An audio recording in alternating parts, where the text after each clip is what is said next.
नमस्कार मित्रों, मैं आपका गुलिवर डीटी एक बार फिर से मुंशी पुलिया मेट्रो स्टेशन पर। आज है तारीख 10 नवंबर 2023। आप समझ गए होंगे Dhanteras.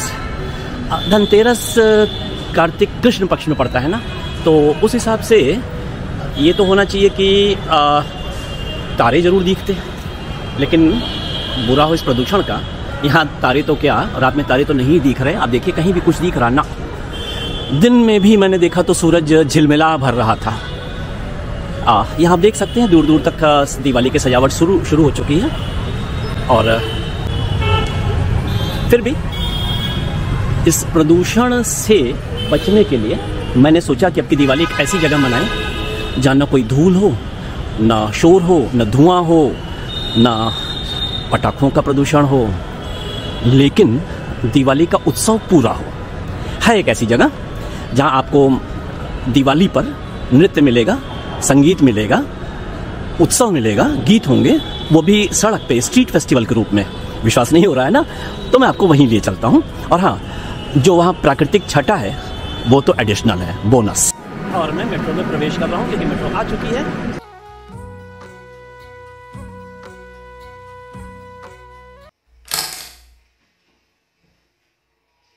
Hello friends, student life से ही मुझे सोलो घुमक्कड़ी का शौक लग चुका था और बाद के 35 बरस के सरकारी अधिकारी वाले कैरियर में वाहनों से बहुत सी छुट्टियां लेके मैं भारत के दुर्गम कोनों में भागता रहा, घूमता रहा, खूब घूमा। और उन दिनों ना तो कोई इंटरनेट था, ना गूगल मैप, और ब्लॉग्स तो थे ही नहीं, तो इन्हीं गाइड बुक्स की मदद, ट्रैवल लॉग्स की मदद इन्हीं की लेनी पड़ती थी। आज भी मुझे बहुत हेल्प करते हैं। और इस वक्त मैं भारत का सबसे बुजुर्ग, ये I'm 63 नाउ, सबसे बुजुर्ग सोलो ट्रैवल ब्लॉगर हूँ। हो सकता है इंडियन सब कॉन्टिनेंट का भी सबसे बुजुर्ग हूँ, है ना। Charbagh Lucknow junction railway station, platform number. और इस पर आप भीड़ देख सकते हैं, पर्याप्त है। दिवाली की पूर्व संध्या है, बच्चे कुछ लोग अपने अपने घरों की ओर रवाना हो गए। और मैं तो मुझे तो वही गीत याद आता है ना, रात आई तो जिनके घर थे वे अपने घर को जाके सो गए, चले गए, और हम जैसे आवारा निकले और राहों में खो गए। तो साहब मेरी ट्रेन आ गई। ट्रेन लगते देर नहीं, देखिए लोग दौड़ पड़े। हालांकि बाकायदा डिस्प्ले पहले से आ रहा है और सही आ रहा है, तो जब इतने लोगों को आगे ही जाना था तो ये पहले ही अपने डिब्बे को जा सकते थे, क्यों नहीं? कहाँ है डिब्बा, कहाँ है डिब्बा का वो मतलब 13 नंबर बर्थ नीचे वाली। वहाँ कोई न कोई ज़रूर मुझसे मुंह बना के कहेगा कि नीचे वाली बर्थ मुझे दे दीजिए और आप साइड अपर पे चले जाइए। और मैं निश्चित रूप से बहुत कड़ाई से बता दूंगा कि मैं बहुत सीनियर सिटीजन हूँ, घुटनों में दर्द है, दोनों में से कोई बात झूठ नहीं है। घुटनों में दर्द भी है, मैं नी कैप भी लगाता हूँ, सीनियर सिटीजन भी हूँ, और मैं मना कर दूंगा, मैं नहीं देने वाला। देखें क्या होता है, क्या मैं सचमुच पिघल पाता हूँ। 11 नवंबर 2023 की सुहानी सुबह, खेतों से गुजरती हुई ट्रेन, एकदम धुंध छाई हुई है। ठीक बगल में ही साल के जंगल भी हैं, सागौन को कहते हैं, और साल के इसी जंगल में भगवान बुद्ध का जन्म हुआ था 2500 साल पहले। और अब मैं पहुंच गया अपने फर्स्ट डेस्टिनेशन आनंद नगर और फरेंदा। देख पा रहे हैं यहाँ पे से आनंद नगर जंक्शन। ये एक छोटा सा कस्बा है जो गोरखपुर और सोनौली बॉर्डर के ठीक बीच में है। तो यहाँ से मैं जो भी मिलेगा कोई साधन, उतर लूँ पहले गणेश जी का नाम लेकर। हाँ, उतर लिया, 6:23 हुआ है।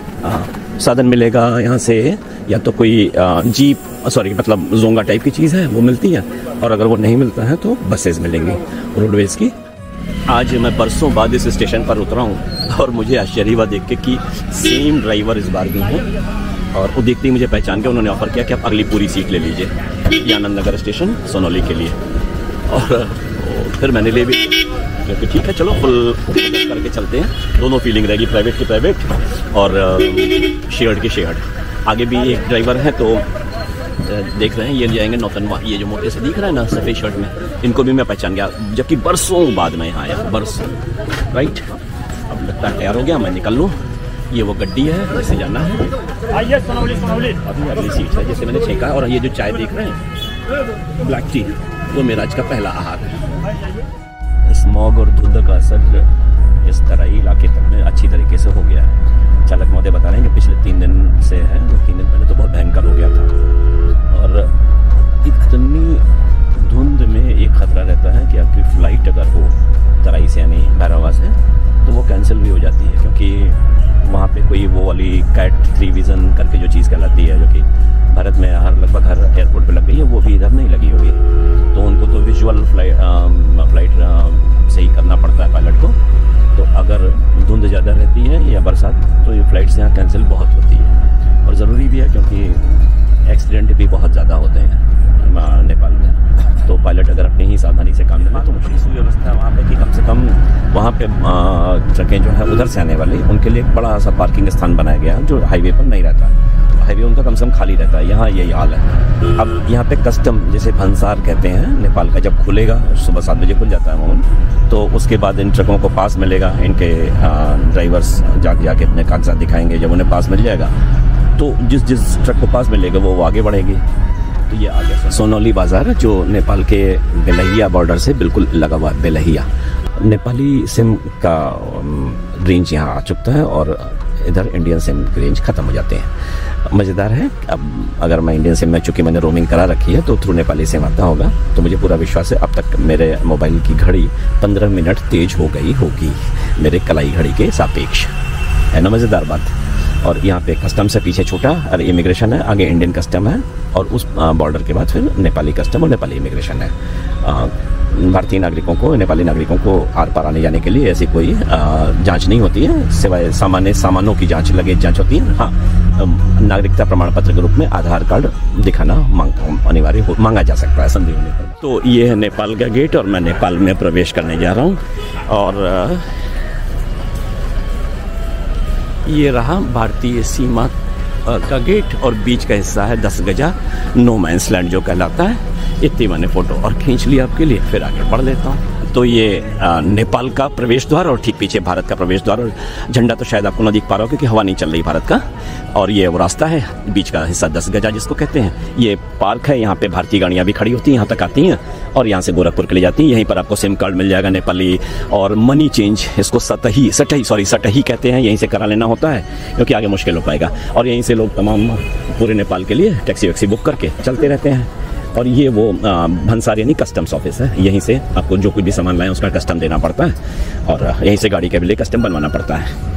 अगर आप अपनी निजी गाड़ी से नेपाल घूमना चाहते हैं तो आपको प्रतिदिन के हिसाब से यहीं पे कस्टम्स यानी भंसार का शुल्क देना पड़ेगा। अब मैं तब तक चाय पीता हूँ, नेपाल की प्रथम चाय। और ये अब बाज़ार आ गया बेलहिया का, जो पूरी तरीके से नेपाली बाज़ार है। यहाँ पे मैं अब वो ले लेता हूँ, सिम कार्ड तो मेरे पास है ही, रिचार्ज करा लेता हूँ, फिर आगे चलता हूँ। ये सटही काउंटर है, एक्सचेंज, और फिर मैं से बाद में कर लेता हूँ। ठीक है, कति मिलता है सिलाई। हाँ, मैंने इनसे बात की तो इन्होंने कहा कि 158 रुपये मिल जाएंगे 100 IC के, और लौटते वक्त 160 के रेट से चेंज हो गया, नहीं 2 रुपये का फ़र्क है, वो ठीक ही है। तो अब मैं यहाँ से रिचार्ज करा लूँ, टाइम पास कर रहा हूँ। मेरे पास 2 विकल्प हैं, किसी होटल में जाके फ्रेश होना हो क्योंकि 12 बजे मेरी फ़्लाइट है, या फिर यहीं रुक लूँ, नहीं या फिर यहीं रुक लूँ, या फिर सीधे एयरपोर्ट चला जाऊँ। कुछ सोच रहा हूँ क्या करूँ, देखता हूँ घूम फिर के, आपको एक फील हो जाए बॉर्डर का। बस अब यहाँ फ़ोटो खींचने में कोई दिक्कत नहीं क्योंकि हम करीब बॉर्डर से काफ़ी ऊपर आ गए। और ये जो है इसको कहते हैं किया, अभी आपको दिखाता हूँ। किया गाड़ी ये वाली है, ये काठमांडू जाएगी। अभी कितना रेट है मालूम नहीं, पहले 800 था। और ये सबसे सुविधाजनक होती है क्योंकि कम समय में पहुँचा देती। कम समय तो क्या, 8 घंटा तो 9 घंटा तो वो भी लेती है किया। और बाकी और सब बस है तो बसें बहुत समय ले लेती है, 12-13 घंटा ले लेती हैं। मैं तो देखिए इतनी ज़्यादा बार आया हूँ कि मुझे तो सब पता है कहाँ जाना है। मैं तो सिर्फ ये देखना है कितने सालों बाद कुछ चेंज तो नहीं हुआ है, तो वो बात अलग है। अब मैं दुविधा में हूँ कि समय उतना ज़्यादा भी नहीं है कि जाऊँ, फ्रेश हूँ, नहाऊँ, कुछ खाऊँ, आराम करने का तो वक्त तो नहीं मिलेगा। लेकिन सोचता हूँ कि आपके लिए ये एक्सपीरियंस रिपीट कर दूँ। हाँ, तो बुरे वाले एक्सपीरियंस से चलूँ, यानी कि पहले बस में बैठ, और ये मैं इस बस से जाऊँगा बुद्धा चौक जो भैरवा में पड़ता है, वहीं उतर जाऊँगा और वहाँ उतर के फिर किसी होटल में जाके साफ़ सफाई, अपनी देह की साफ़ सफाई इत्यादि करूँगा। और ये जो पीछे है ये बुटवल वाली गाड़ी खड़ी है, तो मुझे बुटवल नहीं जाना है। बुटवल यहाँ से करीब 30 किलोमीटर और उत्तर में है, और वो मेन हाईवे पे है। और देखिए बस की हालत क्या है, ये देखिए अभी सीट पर धूल गड्ढा पड़ा हुआ है, लेकिन क्या कीजिएगा, है तो है, लगता रात भर ऐसी रही होगी। अब मैं यहाँ पधार जाता हूँ। अल्टीमेटली मैंने समय बचाने के लिए बस तो छोड़ दी, ई रिक्शा कर लिया और सीधे एयरपोर्ट जाऊँगा। इन्होंने आश्वासन दिया है कि एयरपोर्ट पर भी नहाने रहने के लिए होटल मिल जाएगा। तो बस ये सोनाली बॉर्डर से हम चल पड़े मैंने बेलैया से, और थोड़ी देर बाद एक बार चेकिंग होगी सामान की, तो देखते हैं क्या होता है। सामान में मेरे पास ऑब्जेक्शनेबल कुछ नहीं है। 500 रुपये के नोट मैंने रखे नहीं, 200 तक की नहीं रखी, क्योंकि मुझे अच्छी तरह मालूम है कि भैरवा में मतलब नेपाल में भारतीय 100 रुपये से ऊपर ले जाने पर जब्ती हो सकती है बाकायदा। तो ऐसा क्यों करना था कि हम ऐसी जगह चलेंगे जहाँ शोरगुल नहीं होगा, शांति होगी, प्रदूषण नहीं होगा। तो हम उस देश में आ चुके हैं और अभी भी यहाँ पर, अच्छा हाँ, यहाँ के दिवाली त्यौहार के बारे में आपको बताऊँ। पहले तो मैं चालक महोदय की शक्ल दिखा दूँ, उनसे बात भी कर लूँ कुछ, उसके बाद। हजुर नाम के छ? रेहान हो। तपाईँले तिहार मनाउँदै छैन? हाँ ठीक है, रेहान भाई हैं। हाँ भाई मुस्लिम हो, ठीक है। तो ये तो त्यौहार नहीं मनाते हैं, लेकिन ये सब जानते सब, जो मैं बताऊंगा उसका वो तस्दीक करेंगे, कंफर्म करेंगे। अब आपके लिए मैं कैमरे को आगे कर दूं पहले। हाँ, भारत की तरह नेपाल में भी ये दिवाली एक बहुत महत्वपूर्ण उत्सव है। सबसे ज़्यादा यहाँ पे महत्वपूर्ण है दशहरा, जिसे दशैं कहते हैं, और दूसरा है ये दिवाली, जिसको त्यौहार को अगर बिगाड़ के बोलिए तो तिहार शब्द बन जाता है, तो तिहार कहते हैं। तिहार में भी 5 दिन का त्यौहार होता है ये, ठीक वैसे जैसे भारत में उद्गम लगभग एक ही है, लेकिन एम्फेसिस की बात है वो थोड़ा अलग हो जाता है। तो पहले दिन का, जैसे हमारे यहाँ दिवाली के पीछे कई चीज़ें एक साथ गुथी हुई हैं। एक तो राम जी का वनवास से लौटना अयोध्या में, उसकी खुशी में दिए जलाना, वो यहाँ भी होता है, क्योंकि सीता माता यहीं इसी नेपाल की जनकपुर की थी, तो वो यहाँ भी होता है, वो भी होगा। एक दूसरा हमारे यहाँ जुड़ा हुआ है यम पंचक। तो यम पंचक के 5 दिनों में अलग अलग लोगों को दीपक दिया जाता है। जैसे कल धनतेरस के दिन से शुरू हो गया ना, 4 मुख वाला दीपक घर में रखा गया, तो घूरे पर रखते हैं 5 दिन तक हम दीपक, उसमें भीष्म के लिए भी और ऐसे करके कुछ है। और अंतिम दिन जो भाई दूज, जिसे यम द्वितीया कहते हैं, हमारे यहाँ तो रिवाज है ना कि बहन भाई हाथ पकड़ के यमुना में, मथुरा में स्नान करते हैं, और बहन यमराज से चुप क्या कहती है कि जैसे आपको आपकी बहन यमुना प्यारी है, वैसे ही ये पुराना रोड, तो उससे नहीं जाएंगे क्या अभी? वैसे चला, हाँ चलिए, किसे चलिए, उससे चलिए, ज़्यादा अच्छा है ना। जैसे आपको बहन आपकी प्यारी है यमराज, और यमुना यम की बहन है, मालूम है कि नहीं आपको? सब सूर्य के पुत्र हैं, पुत्र पुत्री हैं, शनि भी, यम भी, यमुना भी। तो मथुरा में स्नान करते हुए बहन भाई से यमराज से प्रार्थना करती है कि जैसे आपको अपनी बहन प्यारी है, वैसे ही मुझे ये मेरा भाई प्यारा है, और मैं यहाँ स्नान करके आपसे ये प्रार्थना करती हूँ कि मेरा भाई दीर्घजीवी हो। तो वही बात यहाँ भी है, लेकिन यहाँ थोड़े अलग ढंग से मनाते हैं, और उसको भाई टीका कहते हैं, भाई दूज या भाई टीका। जैसे हम भाई दूज हम लोग बोलते हैं, यहाँ भाई टीका है, यहाँ टीका की परंपरा है। टीका का मतलब टीका यहाँ पे बहुत महत्वपूर्ण रिचुअल होता है। जैसे कि दशहरे में भी पूरा उत्सव होता है, लेकिन सर्वाधिक महत्वपूर्ण बिंदु होता है अपने बुजुर्गों से टीका लगवाना, उसको कहते हैं दशैं टीका। दशहरे को दशैं कहते हैं ना, दशैं टीका। तो घर का जो सबसे वरिष्ठतम सदस्य होगा उनसे टीका लगवाएगा पूरा परिवार, और उसके लिए सारे नेपाली विदेश में भी होंगे, तो वहाँ से भी आएंगे ही आएंगे। साल में पूरी कोशिश होती है कि दशैं टीका के दिन पहुँचे। तो उसी प्रकार ये दूसरा वाला हुआ भाई टीका। भाई टीका का भी मैं आपको लाइव डेमो दिखाऊंगा ही। और हाँ, बाकी दिन क्या है कि जैसे 5, अभी देखिए एकदम ग्रामीण इलाके में हम आ गए, अच्छा तो लग रहा है। हाँ, तो बता रहा था मैं, हाँ 5 दिन का त्यौहार है, तो 5 दिन अलग अलग जीवों की पूजा की जाती है। कल का दिन था काग तिहार, कौवा वाला है, तो कल कौवा वाला बोलते हैं, कौवा काग तिहार बोलते हैं। कौवे के लिए निकालते हैं वो ग्रास इत्यादि। इस चढ़ाई पर चढ़ जाएगा भैया, हाँ चढ़ तो गया। ये एयरपोर्ट वाली सड़क आ गई आपकी, एयरपोर्ट का रास्ता आ गया, बढ़िया वाला एयरपोर्ट ही है ना, नया बन गया, विस्तार हो गया एयरपोर्ट का, इंटरनेशनल फ्लाइट के लिए तैयार है। हालांकि भी बिल्डिंग पुरानी वाली चल रही, नई वाली फुल्ली तैयार नहीं है। हाँ, तो मैं बता रहा था कि 5 तिहार हैं। तो पहला हो गया काग तिहार, दूसरा आज है कुकुर तिहार, माने कुत्तों की, आपने घरों में जो पाले हुए कुत्ते हैं उनकी पूजा की जाएगी। वो मैं आपको कहीं होगा तो दिखा भी दूंगा, पूजा लाइव होते तो शायद ही देख पाऊँ, लेकिन पूजित कुकुर आपको दिख जाएंगे, जिसके माथे पर टीका भी लगा होगा और गले में माला भी होगी। कल जो होगा उसका नाम है गाय तिहार, कल ही होगा ना, हाँ गाय की पूजा होगी। उसके बाद अगले दिन गोरू तिहार, गोरू में गोवर्धन पूजा वाले दिन, और अंत में भाई टीका। उस दिन किसी जीव की पूजा के बजाय भाइयों की पूजा होगी। तो मैं इस ऑटो से यहाँ पे आया, एक्चुअली एयरपोर्ट के सामने ठीक सामने होटल नहीं मिला और इसने वादा किया था कि होटल मिलेगा, इसको मालूम नहीं था। तो एयरपोर्ट दूर नहीं है लेकिन फिर भी मैं समझता हूँ 400-500 मीटर तो हो गई पैदल, तो इसको आइडिया नहीं था, मुझे तो मालूम था कि नहीं है। तो किसी से पूछा गया तो एक व्यक्ति आके इसमें बैठ गया ऑटो में, कहा कि मैं ले चलता हूँ आपको। तो मैंने देखा बीच रास्ते में भी होटल थे, नए नए खुल गए हैं, तो उसने समझाया नहीं महंगा पड़ेगा महंगा पड़ेगा। हमने कहा ठीक, तो मैं तो सब समझ ही रहा था, फिर भी हमने कहा एक्सपीरियंस तो करना चाहिए। तो दलाल टाइप का होगा, कुछ पाया होगा, ठीक है, हाँ आऊँ ठीक है। तो हाँ पानी ना क्यों पानी पड़ देना दे मौसम छ पानी छ। तो ये होटल के मालिक और यहाँ पे उन्होंने बात कराई, तो मैंने टोटल में बात की कि यहाँ नहाऊंगा, खाना खाऊंगा, रोटी वाला खाना, और खाना का मतलब होता है खाना शब्द का अर्थ यहाँ पर चावल भी होता है, भात। तो मैंने कहा रोटी वाला खाना खाऊंगा, नहाऊंगा। तो इन्होंने एक हाजू ठीक छ।